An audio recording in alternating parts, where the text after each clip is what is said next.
Buenas tardes a todos. Antes que nada agradezco profundamente la invitación.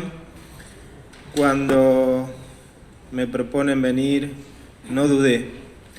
Y no dudé porque todos nosotros, de alguna manera, somos producto de la universidad pública. Y es nuestro deber poner el conocimiento que tenemos en este contexto a donde tiene que estar puesto, que es al servicio de la comunidad. Así que desde allí es donde me voy a plantear hoy en la charla. La información o el enfoque que le he dado es un poco bastante técnico para tratar de entender lo que nosotros predicamos en la universidad como parte de la formación de las distintas carreras nuestras y como tarea de investigación también, lo que es la dinámica ambiental de los plaguicidas en ese contexto. Dinámica porque se mueven, dinámica porque tienen un punto de origen y van a tener un destino, y en el medio van a ocurrir distintos procesos que lo van a regular. Los plaguicidas no son algo estático, algo que entra en un lugar y se queda, sino que permanentemente se están moviendo.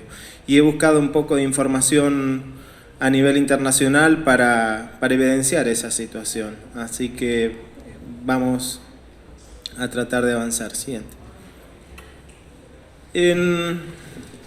Para ir rápido, porque esto ya lo manejamos bastante bien, vamos a tener cuestiones que variedades, digamos, este modelo de agroproductivo, variedades cultivadas como soja o maíz transgénico, asociados a un proceso de siembra directa, que según los últimos datos, el consumo de insumos químicos ha subido varias centenas porcentuales contra una productividad no reflejada de igual manera. Quiero decir con esto que claramente es un sistema que demanda de insumos químicos, ¿sí? De plaguicidas en su mayor categoría. Y en cuanto al uso, cuando arranca el proceso en el año 95-96, arranca con 3 litros por hectárea por año, por ejemplo, de glifosato, y hoy estamos hablando de más de 10 litros en términos generales, pero ahora después voy a abordar con datos oficiales más o menos dónde estamos en promedio. Las familias químicas que nos llegan van a ser distintas dependiendo del organismo que van a querer atacar: hongos, insectos, hierbas. Quiero decir con este término general que uno los debe escuchar o conocer como insecticidas, fungicidas, herbicidas, que indudablemente van a depender cada uno de ellos en su clasificación del modo de acción, del tipo de aplicación. Y cuando hablamos de tipo de aplicación, cuando uno habla de plaguicidas, y hacia el final voy a tratar de ampliar un poco esta idea, tiene que ver desde el uso doméstico hasta el uso de manera extensiva, ¿sí? Las formas que ingresan a nuestro ambiente. Indudablemente eso va a llevar a tener un residuo. Un plaguicida no entra y automáticamente es degradado por un ambiente generoso y maestro, sino que va a tener un impacto y va a dejar su huella en el recorrido. Por otro lado, el tipo de aplicación, y esto sí lo hemos venido viendo cómo se aumentó a lo largo de los años, cuando lo que hoy se conoce como barbecho químico. Uno tiene en la zona del verano unos alfombras verdes impresionantes y en la zona de invierno unos desiertos enormes a medida que recorre el país, y eso tiene que ver con que el objetivo es que no haya nunca ningún tipo de yuyito, llamémosle, sobre la tierra que robe nutrientes.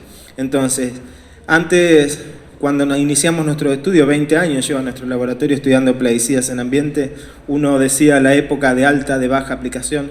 Hoy creo que durante todo el año se están usando cócteles que insumen principalmente herbicidas a lo largo tanto invierno, primavera, verano, continuamente. A lo sumo en el verano se incrementa el uso de insecticidas porque con todo el tema del aumento de temperatura, la productividad de los insectos, otros organismos entran en juego a los que hay que controlar, además del uso de herbicidas. Siguiente. Si uno pensara conceptualmente el proceso, va a tener como factores condicionantes de esta dinámica el tipo de aplicación, propiedades fisicoquímicas y factores climáticos. Quiero decir con esto que las moléculas tienen propiedades en términos técnicos físico-química, que es como nosotros, tenemos un padre, una madre, un abuelo, un tío, tenemos una identidad que hagamos lo que hagamos siempre vamos a responder a esa identidad. En este concepto las moléculas tienen propiedades físico-químicas que son propias y les van a condicionar su movimiento o sus decisiones, llamémosle así, en el contexto ambiental. Además, y hay algo sobre lo que no tenemos control, es el ambiente, que es las temperaturas, los vientos, las dinámicas propias de los ciclos, de los nutrientes, de los materiales en el planeta. ¿Sí? El planeta es un sistema cerrado que los distintos materiales se van moviendo, ni se crean ni se destruyen, ¿no? Sino que ciclan, y esos son procesos autónomos de los cuales nosotros no tenemos control. Siguiente. Esta refleja un poco, para que se entienda la complejidad que puede demandar una dinámica ambiental.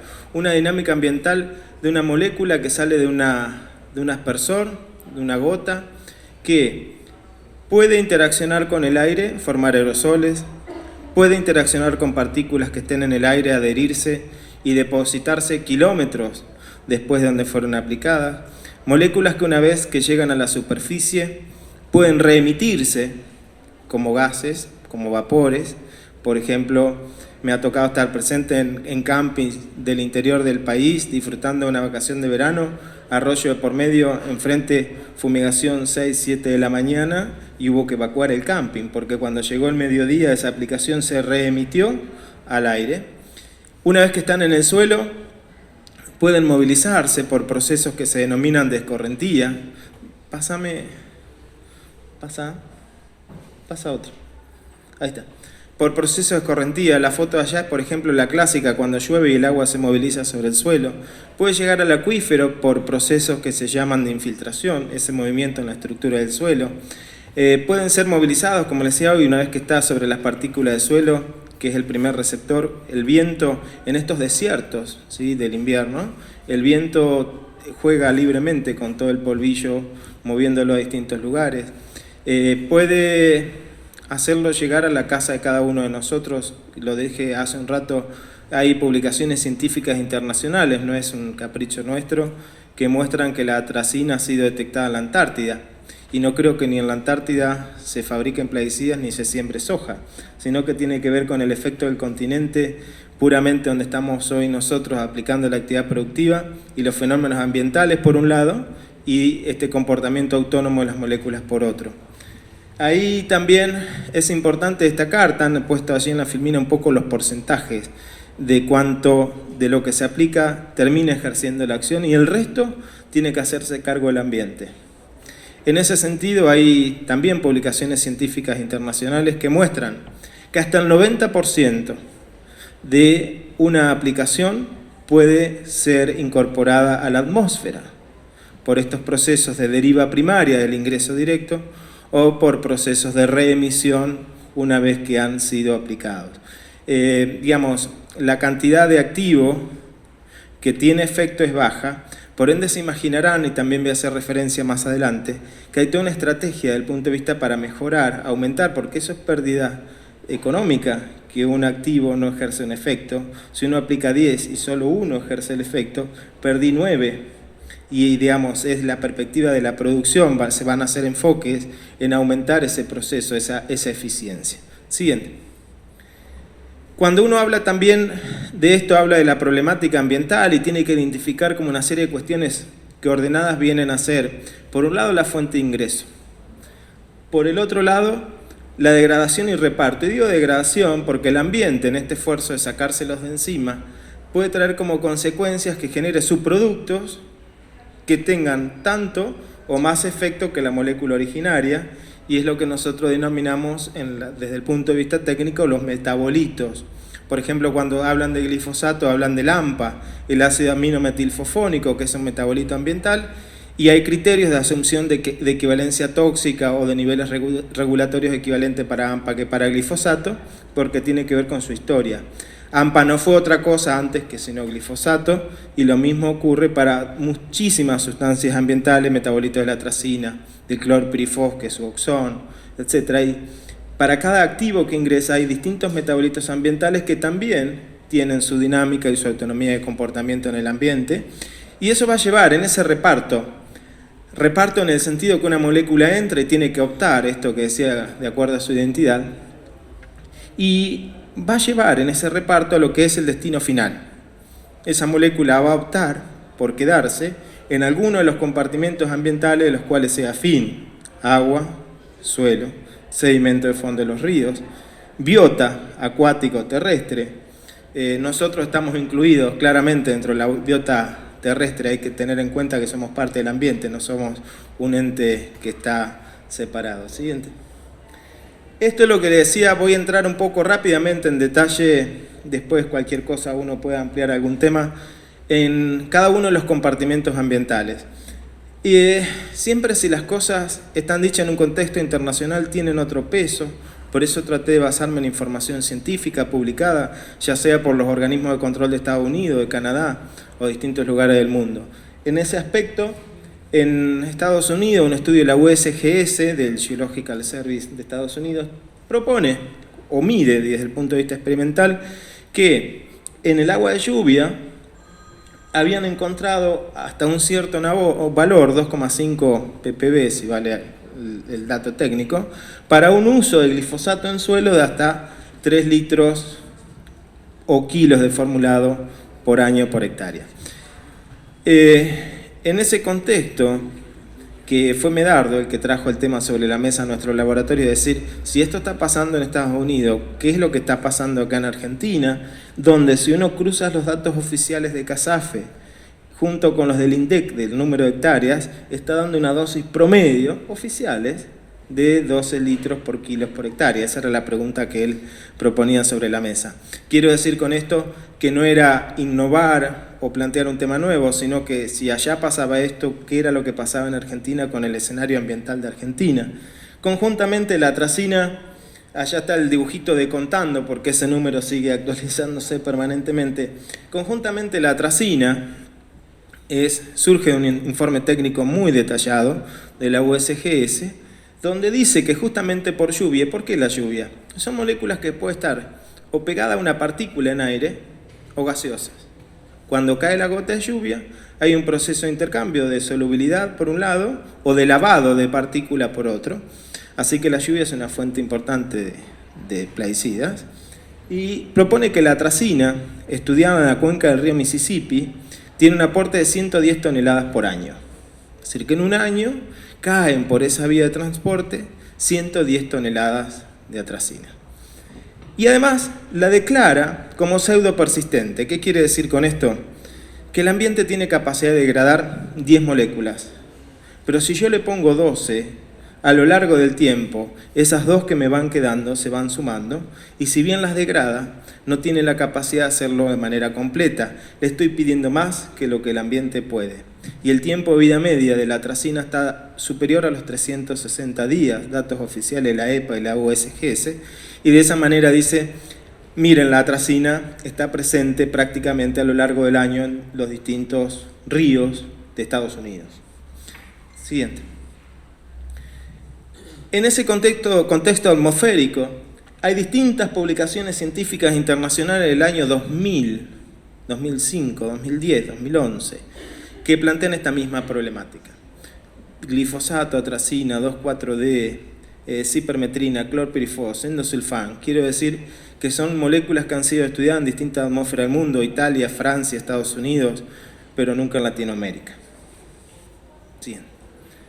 En ese sentido, y como producto de estos estudios que Medardo había promocionado y articuló muchísimo y trabajó muchísimo para llevar adelante, si uno con los datos que hemos tenido hace una estimación de lo que podría aportar a la cuenca del río Tercero por transporte atmosférico debido a la lluvia, estamos hablando de 1,5 toneladas de atracina y de 6,5 toneladas de glifosato, su metabolito AMPA por evento.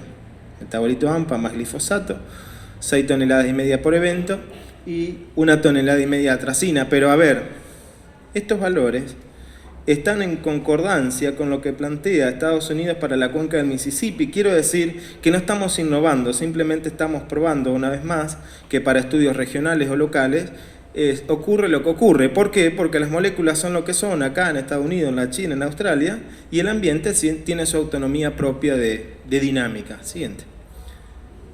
Cuando uno va a trabajar en aguas, y acá me parece importante, me voy a detener algunos detallecitos más, también lo encuentra. Hay estudios de nuestro laboratorio, uno de los primeros papers del año 2005, con niveles de cipermetrina y clorpirifos, marino y ronco, en cuerpos de aguas superficiales, digamos, de ríos y arroyos de la zona de Pergamino Arrecifes. Hay estudios de la cuenca del Suquía a través de la doctora Bonancea como primer autor de ese trabajo. Quiero decir, hay otros trabajos publicados por grupos de Mar del Plata, grupos de Santa Fe. Hay distintos grupos del país en investigación que están midiendo residuos de plaguicidas en cuerpos de aguas superficiales y en sedimento de fondo. No es algo que no se conozca. Quiero decir que en la estructura o en el mundo científico esta información está circulando. ¿Siguiente? Ahora, viendo este contexto, hay dos cosas que me parecen importantes rescatar. Por un lado, la OMS, y por el otro lado, el Código Alimentario Argentino. Muchas de estas moléculas no están listadas en ninguno de los dos casos. Con lo cual, no podemos tener valores de referencia para tomar decisiones respecto al agua de consumo humano. Y muchos de los valores que están registrados son de compuestos que se llaman los persistentes, DDT, sus metabolitos, heptacloro, heptacloroepóxido, aldrin, dieldrin, que está bien regularlos. Pero al día de hoy, en la actualidad de hoy, amerita de manera urgente el debate de la nueva reglamentación del Código Alimentario Argentino, por lo menos, que es nuestro área de incumbencia en cuanto a aguas para consumo humano. Hay publicaciones científicas que, por ejemplo, han medido cipermetrina en agua subterránea y no hay que compararlas. ¿Se entiende? Entonces, creo que estamos ahí con un vacío regulatorio desde el punto de vista de agua de consumo que es urgente atender porque hace a la salud. Siempre planteamos, o en las charlas que tenemos nosotros, es si se dieran cuenta que diseñando estratégicamente estas políticas se está ahorrando muchísimo dinero en cuestiones de salud, con una consiguiente mejora en la calidad de vida de la población. Tiene efectos benéficos por donde se mire. En cuanto a suelos, es el primer receptor de todo este sistema, digamos, de los plaguicidas.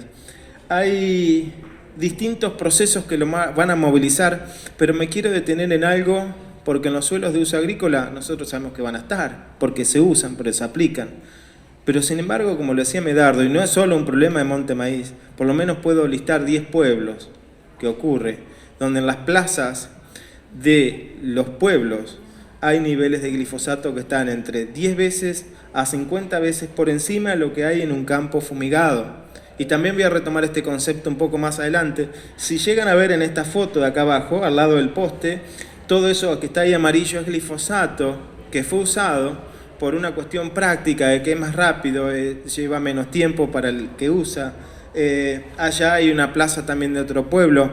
Yo creo que hoy no hay plaza exenta de esta situación y hasta donde hemos sabido también ha sido una situación que lo hemos hablado, por ejemplo, en plazas de acá de Capital Federal. Quiero decir que es una práctica común, no es solo una práctica de Monte Maíz, es una práctica común y al punto tal que en los pueblos del interior, por ejemplo, una botellita fraccionada de glifosato se consigue en cualquier ferretería porque forma parte de la vida cotidiana de las personas.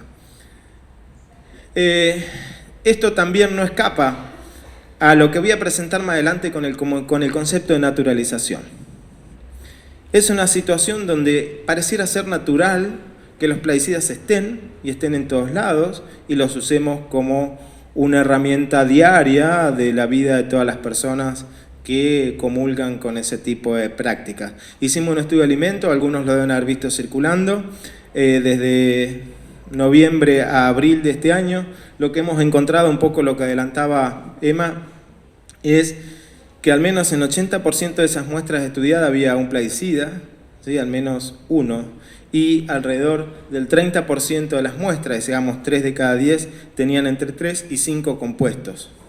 Ese era el escenario, o es el escenario que estamos teniendo por lo menos en las zonas de verdulería de La Plata. Estamos articulando un trabajo con la Cátedra de Soberanía Alimentaria para saber qué pasa en Buenos Aires. En ese estudio, ahí están reportadas un poco la frecuencia de detección, digamos. Entiéndase por frecuencia de detección, cada 100 muestras, cuántas muestras tienen estos compuestos para cítricos, hojas verdes, morrones y zanahorias. Lo que estamos viendo es que plaguicidas como el clorpirifos o el endosulfán son bastante frecuentes y siempre en estos días me han preguntado mucho, ¿pero por qué el endosulfán si debería estar prohibido? Sí, prohibido en los papeles y en el espíritu, pero en la práctica del interior, incluso muchos de los productores reciben botellas que dicen usa esto, que esto es bueno, se lo pasan uno a otro, quiero decir que casi de manera ciega. Siguiente. Siguiente. Siguiente. Hasta ahí. Cuando uno aplica la reglamentación de SENASA para estos productos que nosotros estudiamos, dice claramente, por eso digo que la reglamentación no es mala, sino que falta la vigilancia y el monitoreo, propone que ¿qué es lo que nos encontramos? Muchos de estos compuestos detectados en alimentos no tienen valor regulatorio de LMR, el famoso límite máximo de residuos en alimentos, no lo tiene. Y la reglamentación dice, cuando eso no está el valor para ese producto, para un morrón, para una zanahoria, aplíquese el valor más restrictivo, que es lo que usted puede medir con la técnica analítica, y úsese eso como valor regulatorio. Cuando aplicamos y tomamos los que tenían el LMR, dimos como resultado que el 12% de las muestras tenían fuera la especificación, digamos que no eran aptas para consumo desde el punto de vista del límite regulatorio. Ahora, cuando llenamos esos huecos de información, que es aquella gráfico de aquel lado, siguiente, cuando llenamos los huecos de información aplicando este criterio, nos encontramos con que el 42% de las muestras no cumplirían con la condición de consumo humano. Siguiente. Comentarios finales para ir emprendiendo la retirada. Siguiente. Lo que está allí me parecía interesante para mostrar, esos son mapas de distintas fuentes. El de arriba, Ministerio de Agricultura. El de acá abajo, APRESID. Y el de aquel lado, yo sé que muchos no lo han visto porque para nosotros fue una sorpresa, es del Ministerio de Salud. Este es de malezas resistentes, aquel claramente es la evolución del cultivo de soja o áreas desde el año 96-2002 al 2010, y el de la derecha es número de bidones de glifosato dejados en campo. ¿Sí? Ese núcleo central de color más oscuro dice que puede ser hasta 150.000 bidones. Con lo cual, mapas construidos con distintas fuentes, distintos ministerios, en algún punto se parecieran. Siguiente. Y lo dije hoy, con esta búsqueda de mejorar la rentabilidad en el uso del plaguicida, lleva aparejado los coadyuvantes, un conjunto de familias químicas de los cuales se conoce poco. Siempre hablamos de los activos, hablamos de las moléculas ciprometrina, clorpirifos, glifosato, pero no van solos. Van formulaciones complejas de desarrollo tecnológico muy importante que hacen que un bidón pueda estar en una estantería y tenga una larga vida y que además uno lo puede usar y esta eficiencia pase del 10, así sea al 12%, que mejoren esa eficiencia.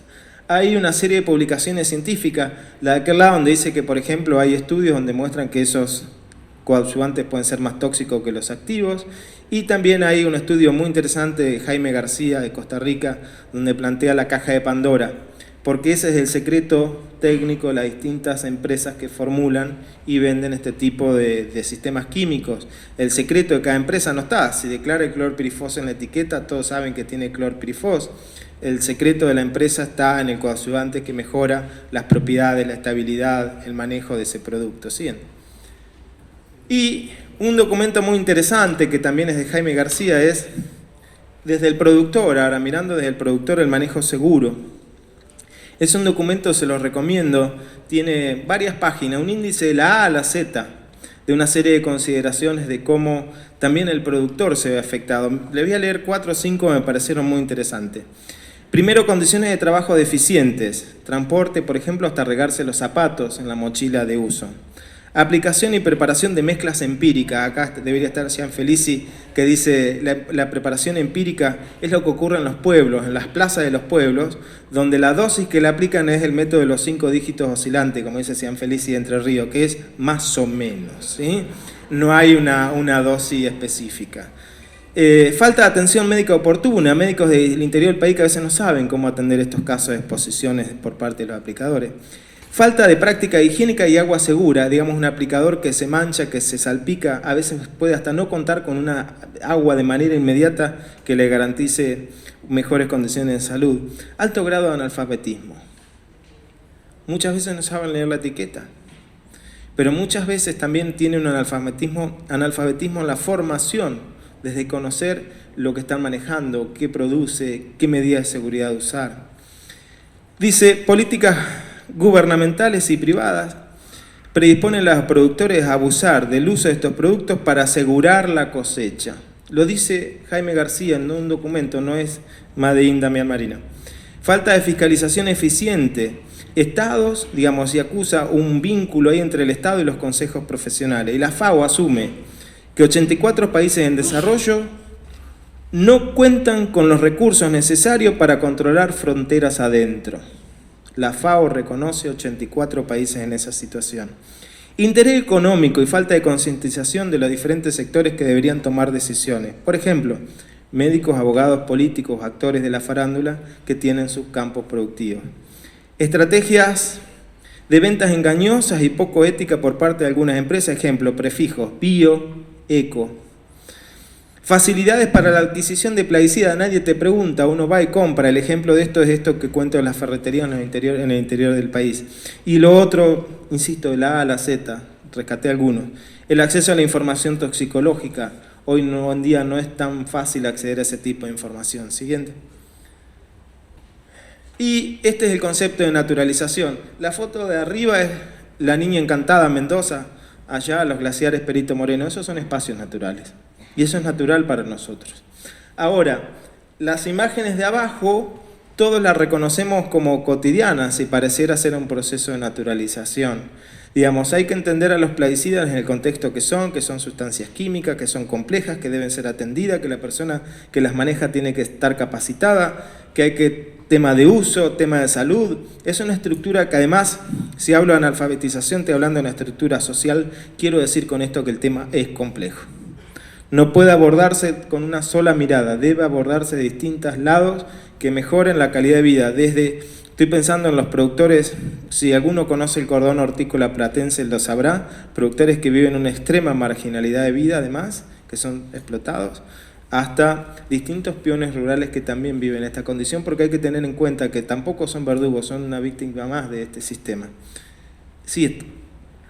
Y en esto sí me parece importante, que es el tema de la información, porque dije yo que hay montones de estudios. ¿Cuántos de ustedes los conocen? ¿Cuántos municipios los conocen? La información uno la puede ordenar en científica y pública.